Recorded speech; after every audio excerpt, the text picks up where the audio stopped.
Hey everybody, clearing. Okay, this is a Divine Feminine. Where are the Divine Feminines at regarding sacred sexuality? So I just am uploading another one for safety and intimacy like I did for the Divine Masculines yesterday. So we'll get those two for the Divine Feminines. Let's go. So thank you, Divine Creator, for using me as a channel.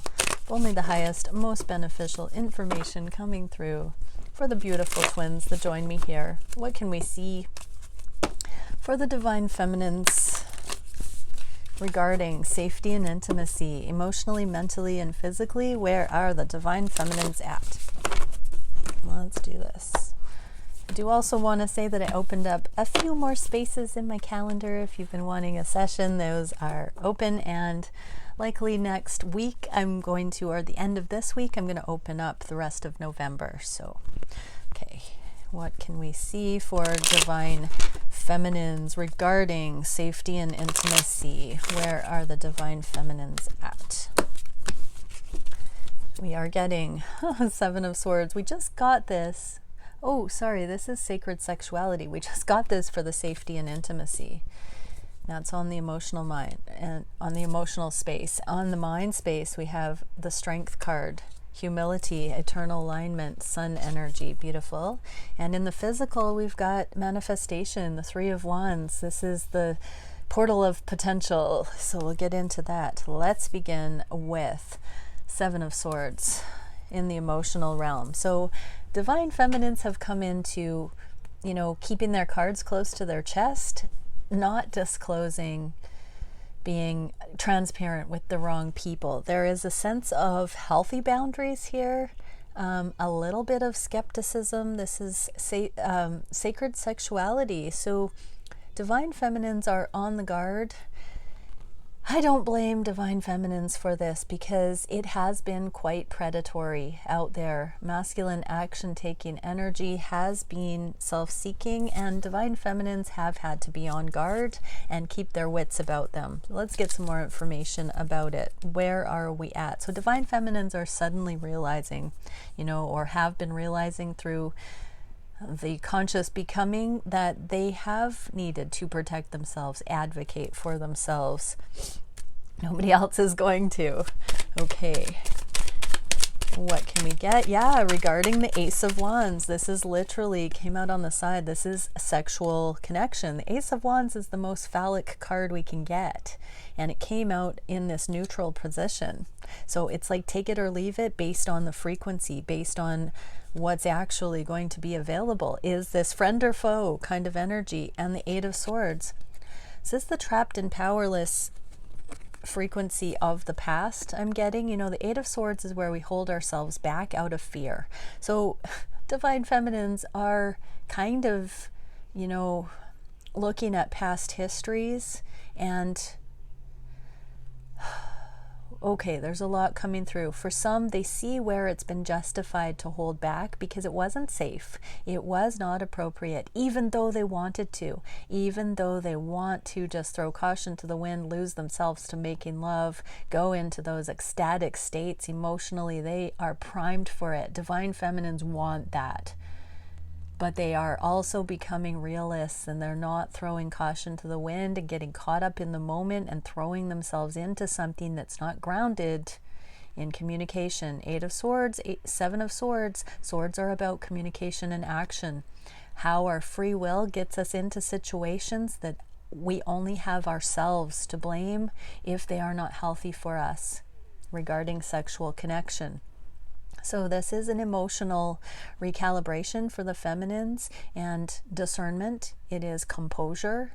It is keeping their wits about them and being quite savvy with what they engage in energetically, emotionally, seeing that if they engage in things that are not in their best interest, they get hurt.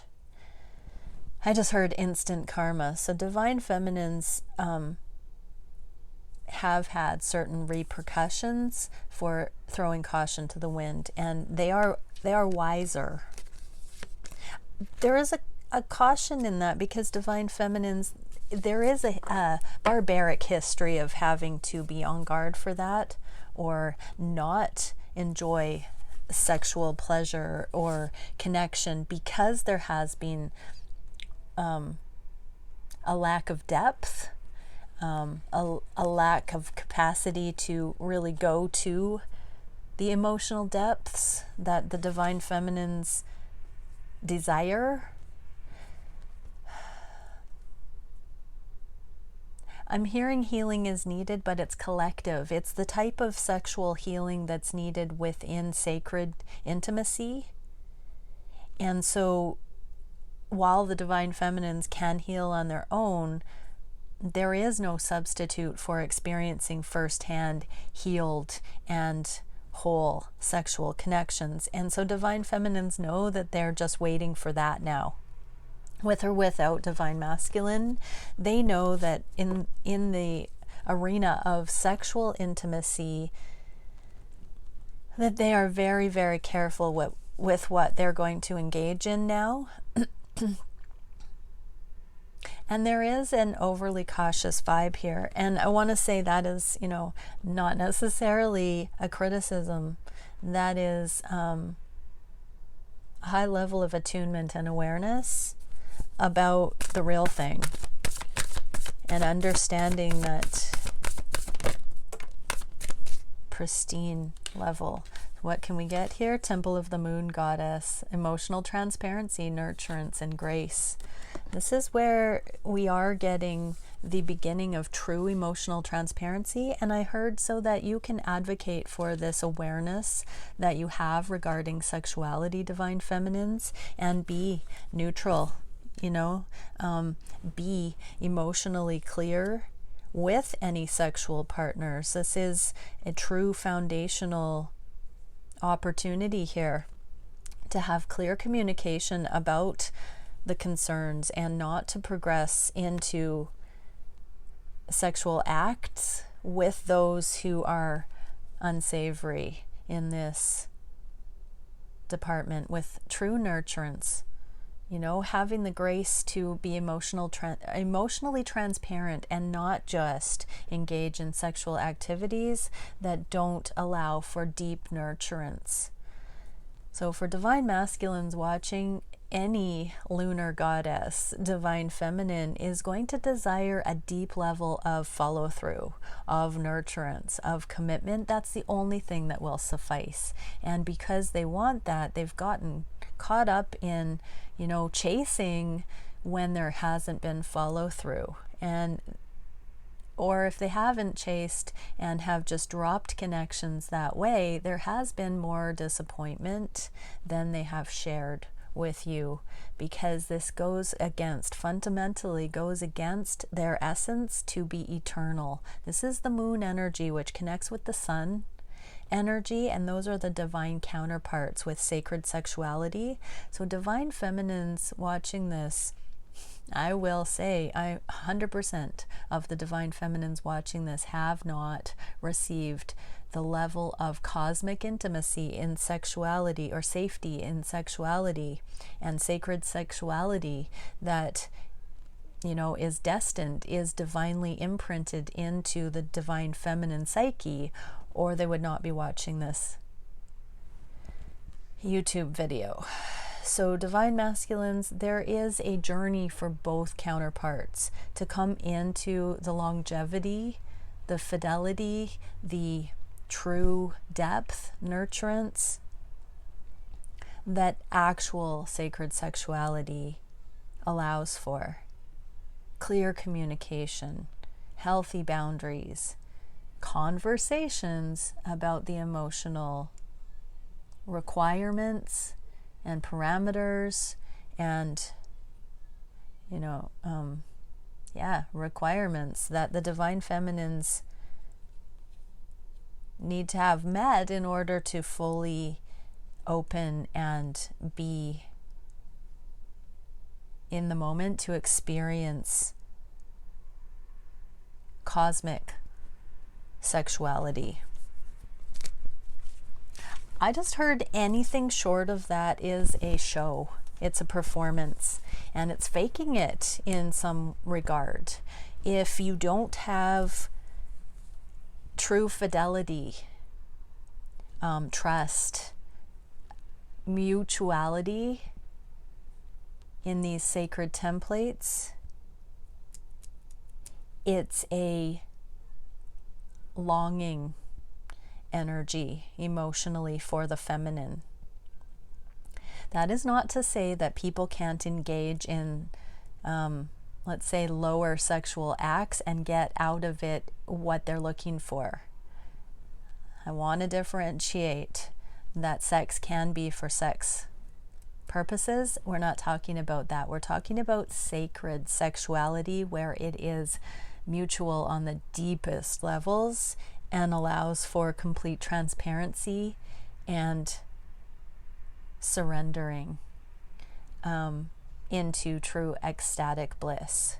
So divine feminines on the emotional level are getting to that place where they know they are a sacred flower that will not blossom for just anyone anymore.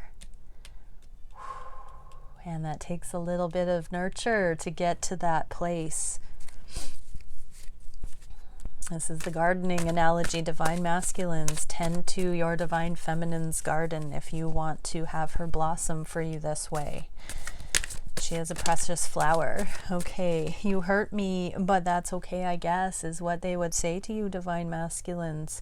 So, yeah, I knew this with the emotional transparency. Your divine feminine may have come across as though she's bomb-proof, or they're bomb-proof, that, you know, they've just dropped you if you have not shown them as a preference, but there is a deep recognition that they would just rather walk the other way than fight for it in a karmic way, try to sell themselves to you, to convince you to stand up for the divine feminine's own preference. If you're flat out saying to their face you don't want them, they're just going to walk the other way.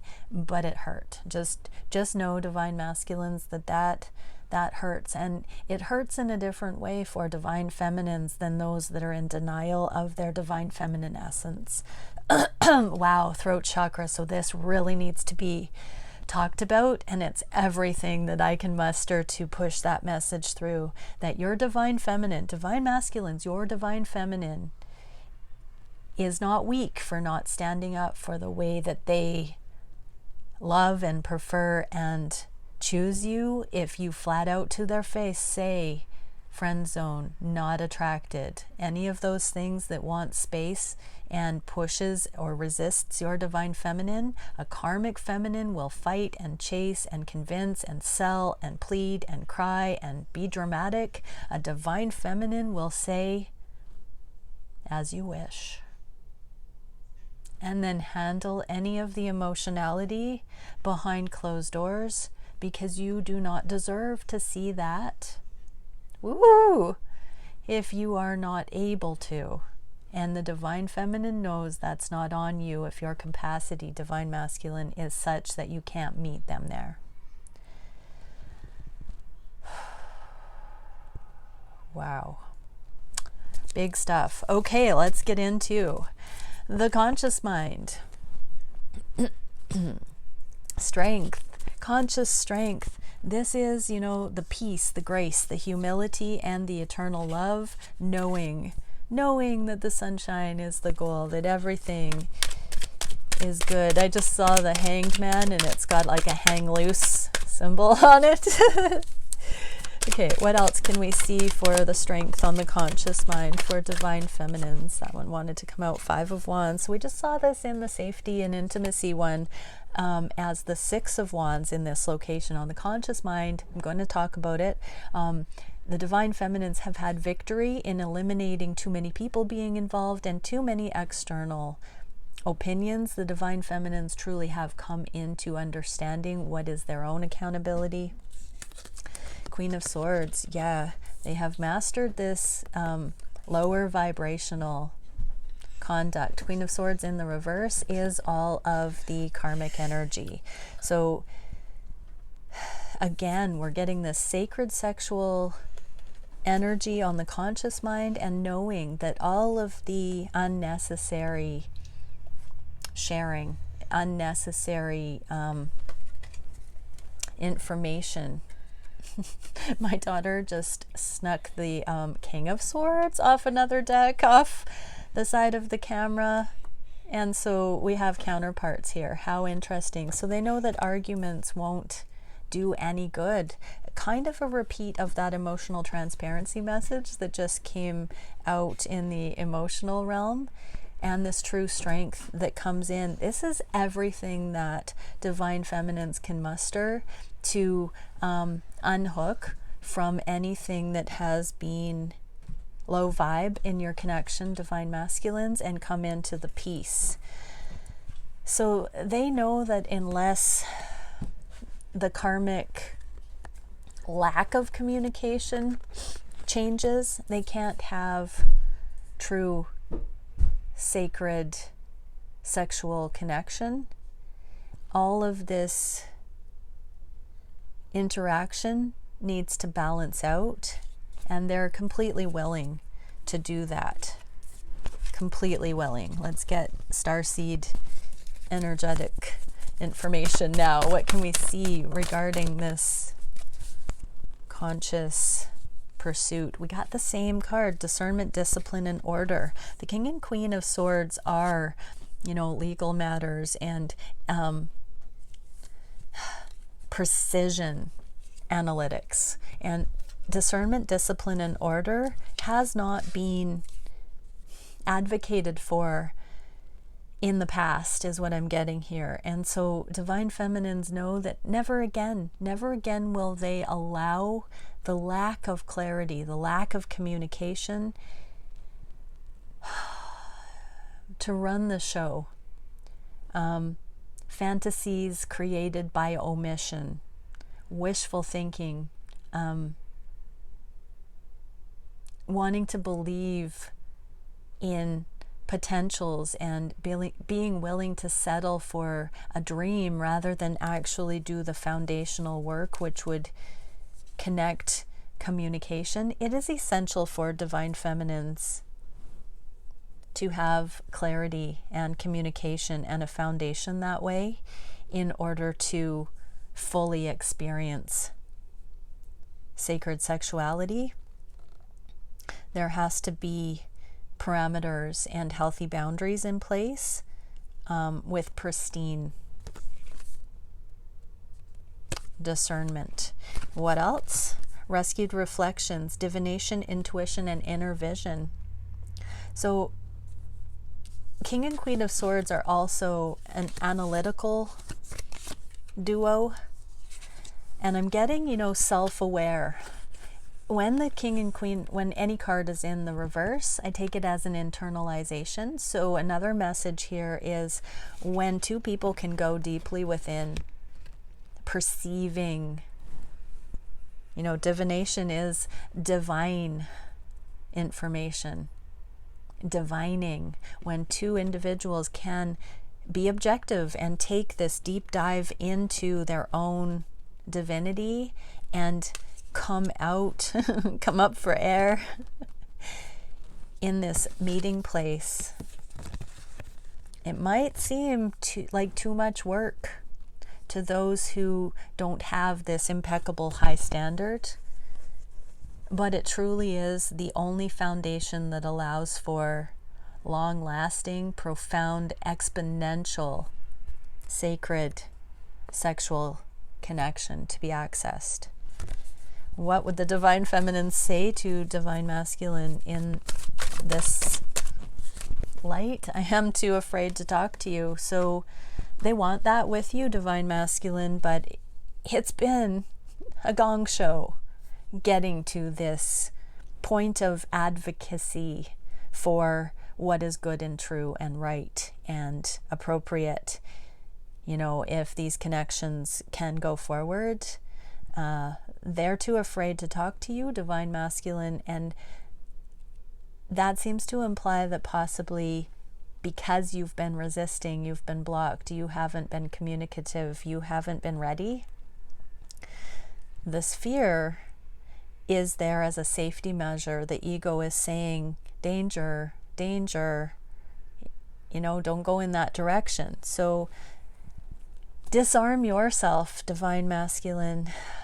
Divine feminines, continue letting go. If these conversations can't happen, sacred sexuality can't be established and true connection cannot deepen. And so the fear is a failsafe that says it may just not be time yet, because the bigger picture hasn't been seen by both counterparts. If there's fear there, it's a caution that it's not available yet. And so there needs to be a new track record established. There needs to be a foundation set.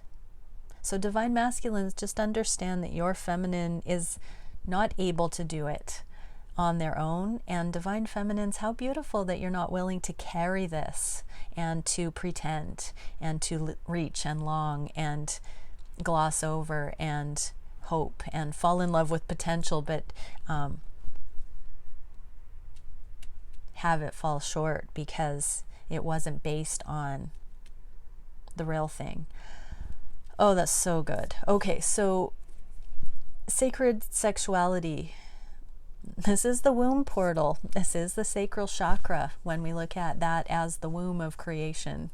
This is the sacral chakra, following the bliss, wanting the real thing, wanting that level of potential to be experienced, love or above. Okay, let's see, what else can we get for this? Yeah, we got the King of Cups popping out in the upright, about too afraid to talk to you. So divine feminines know it's going to take their masculine to be transparent about their emotions and to meet in that place of mutuality, because they can't do it. Divine masculines, your divine feminine can't keep coming to you. You have to open up. So divine feminines truly are willing to see what the future holds. They know they've been divinely cultivated on this journey to desire the real thing. The evolution is apparent, but they're keeping an open mind about how that's going to come in. They know if it's going to come in with you, divine masculine, that it's going to take emotional transparency and really solid communication, which is easy when everyone wants the same thing. Because just admitting that there is a will allows for the teamwork to solve that. If there isn't a willingness or a secret rebellion against the thing, there's always going to be this excuses and confirmation that it's not appropriate to go forward. But divine feminines are keeping this open potentiality for the future. They know it depends on the emotional transparency of their masculine. They want the real thing. They want to cut through the brain fog, the confusion, the options in the name of love and see the path. They know they're going for their 10 of Cups regarding sacred sexuality. And there's nothing but happiness and clarity here. Nothing.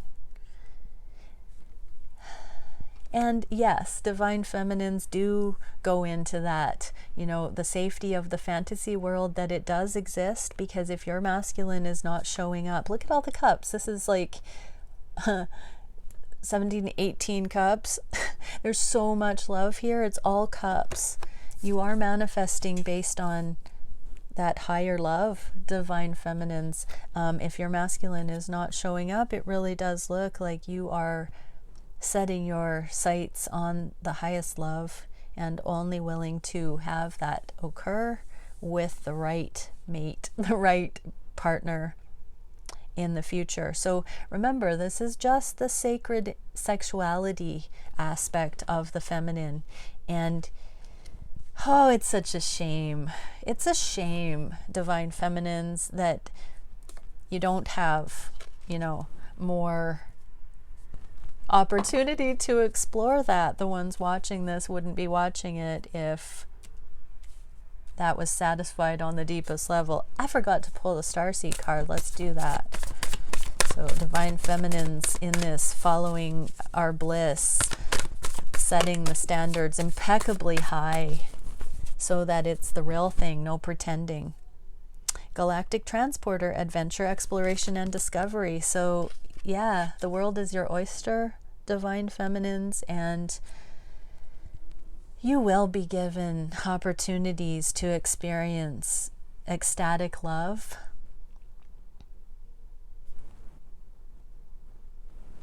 You are discovering what that is, will be, has been. Count your blessings. Appreciate the journey. Appreciate the growth curve that has gotten you here, to healing the sacral chakra, to desiring authentic pleasure, desiring the real thing.